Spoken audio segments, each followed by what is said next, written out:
worked the night shift at Grayson Freight, a warehouse so massive and hollow that even the smallest noises bounced around like whispers from unseen corners. My shift usually ran from 8 p.m. to 4 a.m., and for the first month, nothing happened, just the steady hum of old machinery, the soft rattle of conveyor chains, and the lonely echo of my own footsteps bouncing across metal racks. But everything changed the night Jake called in sick. Being alone in that building felt like standing inside the skeleton of something enormous. Around 11:50 p.m., I first noticed the temperature dipping in aisle 11. It was subtle at first, just a cool breeze brushing my arms. But by midnight, it felt as if the air itself grew heavier, colder, almost damp. Then the pallet jack on camera 3 began sliding forward. It didn't roll the way heavy equipment should. It moved in strange, jerking motions, stopping abruptly, then lurching forward as if something unseen was tugging at it. When I went to check in person, the entire aisle was silent except for a faint rhythmic tapping coming from somewhere above me, like fingers drumming lightly on metal beams. At 1:15 a.m., the conveyor belts roared to life without anyone touching them. Boxes began dropping violently, crashing onto the concrete as if shoved by invisible hands. The lights above aisle 17 flickered so violently they buzzed like sizzling wires. Then the walkie-talkie in my belt crackled, but instead of Jake's voice, a deep, distorted whisper said my name so quietly it sounded like someone was speaking from inside my own head. I froze.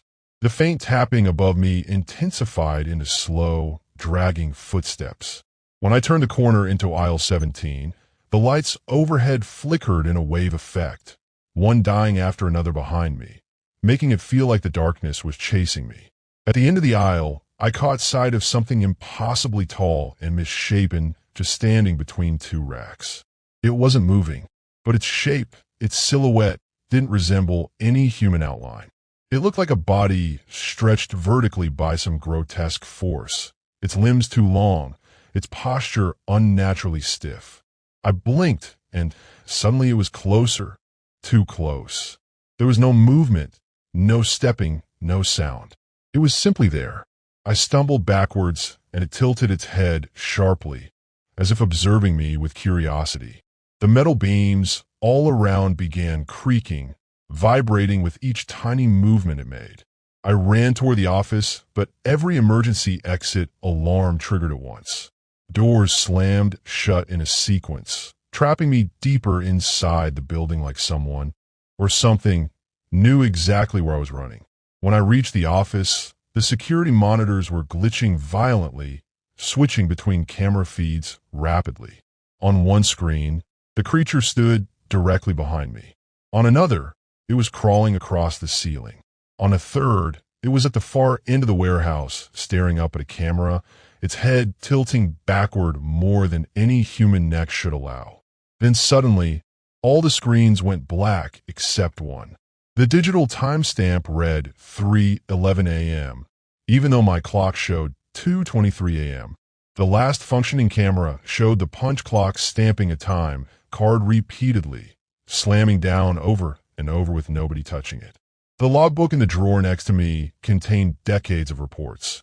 Missing inventory, shadows that didn't match workers' positions, temperature drops, and something always spotted in aisle 17, always logged between 3:09 to 3:11 a.m. As I flipped the pages, the office lights died, plunging me into suffocating darkness. I felt breath, cold, slow, and wet, crawl across the back of my neck. Then I heard a voice whisper, so clearly it felt like someone's mouth was inches from my ear. "You're late." I bolted out of the office, sprinting blindly. Something enormous slammed into a metal rack behind me, sending crates crashing down.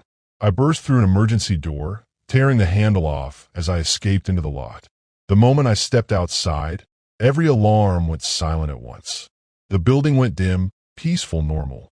But the next morning, the security footage showed none of the events I'd witnessed, just me running hysterically through an empty warehouse.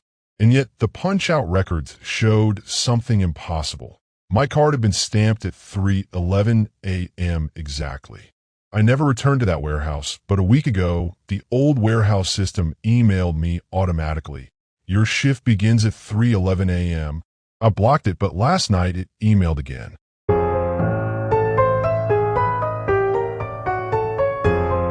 I was a new junior nurse working night duty at a rundown rural hospital, a place with peeling paint, dim hallways, and equipment so outdated it felt like stepping into a forgotten decade.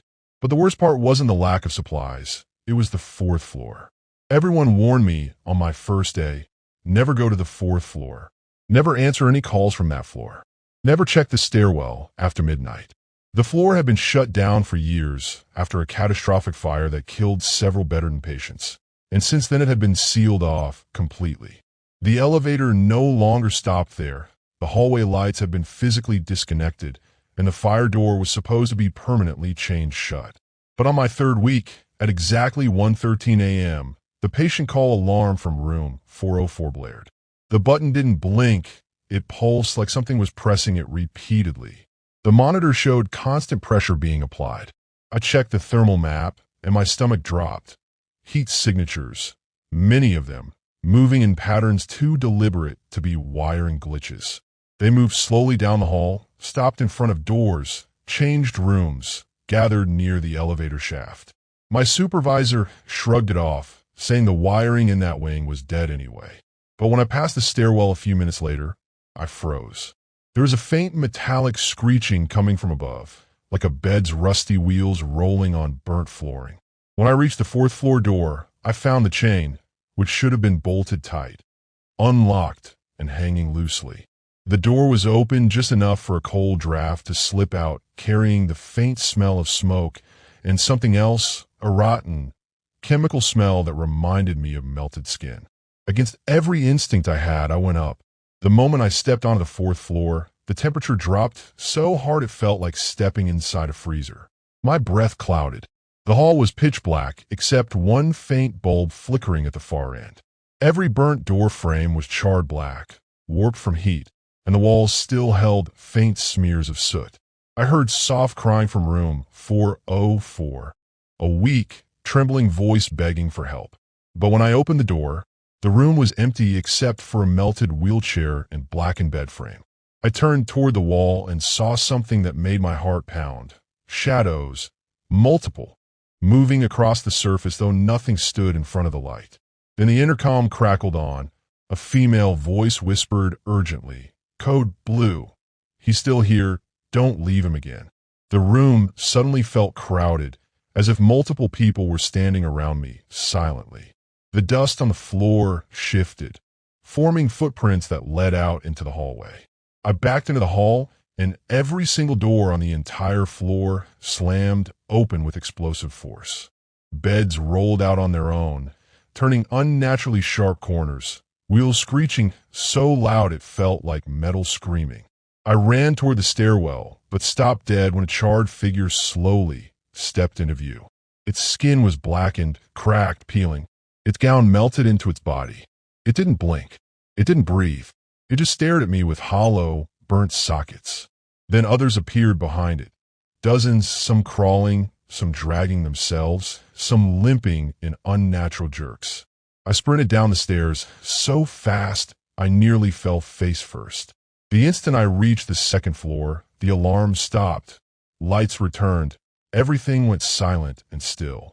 The next day, maintenance confirmed something that still chills me. The fourth floor has no functioning electrical lines, meaning the call button from room 404 couldn't physically send a signal. Yet security logs showed the button being pressed continuously for 35 minutes.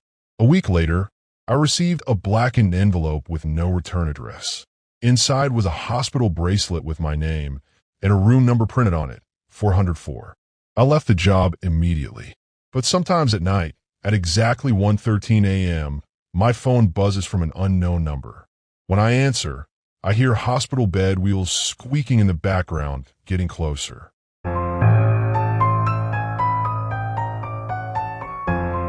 When Ethan Miller, a 27-year-old college dropout from Arizona, took a temporary night shift job at the Silver Trail Motel, he expected an easy paycheck, a dusty front desk, a few truck drivers checking in late, maybe the occasional drunk guest pounding on the wrong door. But from the moment he stepped into the motel lobby, he felt a strange stillness hanging in the air, like the building was holding its breath. The owner, Mr. Hale, a tall, frail man with shaking hands, gave him one rule: never, under any circumstances, rent out room 9. Don't clean it. Don't enter it. Just leave it alone. When Ethan asked why, Hale simply whispered, because room 9 doesn't stay empty, and whatever lives in there doesn't like being watched. Ethan assumed it was just a creepy superstition until his third night on shift. Around 2:13 a.m., the security monitors flickered violently before showing static on every channel. Slowly, the feed stabilized, but every monitor now displayed the same thing. Room 9, a room that should have been locked and untouched.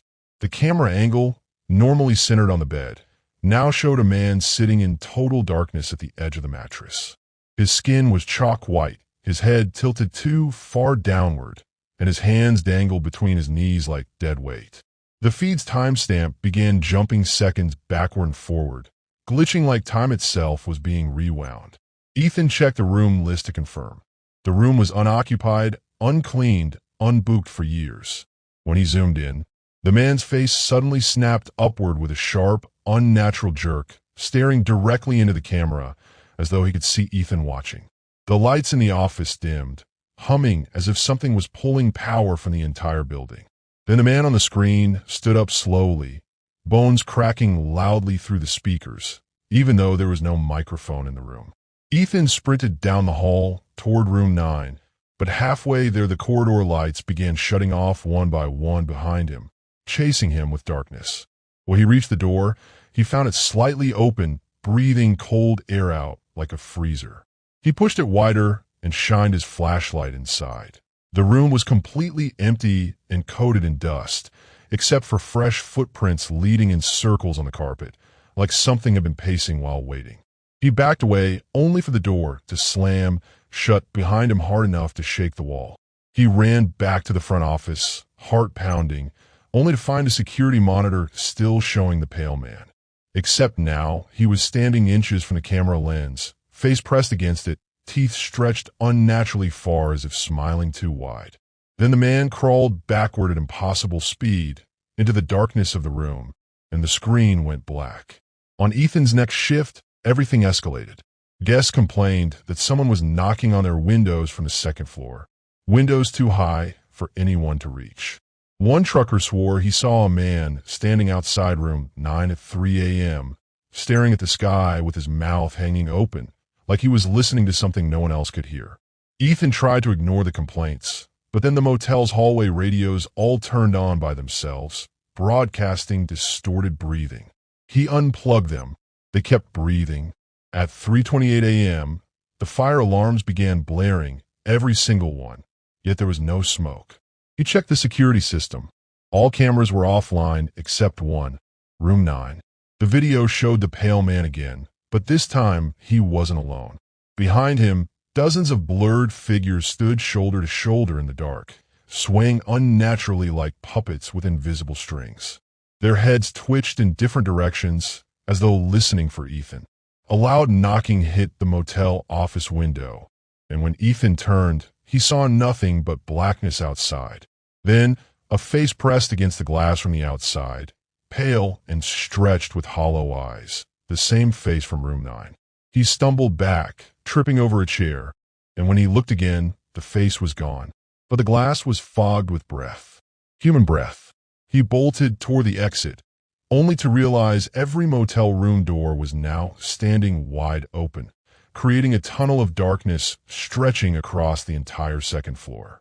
At the far end of the hallway, a tall figure stepped out, the same man from the camera, but now standing impossibly straight with limbs far too long. He began walking toward Ethan, slow at first, then faster, then sprinting and jerking, broken motions like an animal with snapped joints. Ethan raced out into the desert night. Running until the motel was just a distant glowing sign. When he returned with police, the building looked normal.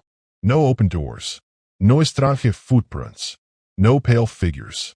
But the security footage for that night was gone, wiped clean. Only one thing remained. A single frame frozen on the monitor, showing room 9's bed and Ethan's own face reflected in the TV screen inside the room, even though he had never stepped near it during the incident. He quit the next day and moved states, but occasionally at night his phone buzzes with an unknown number sending him still images of different motel rooms. Always empty, always dark, always from the same camera angle. And always labeled at the bottom, Room 9, occupied.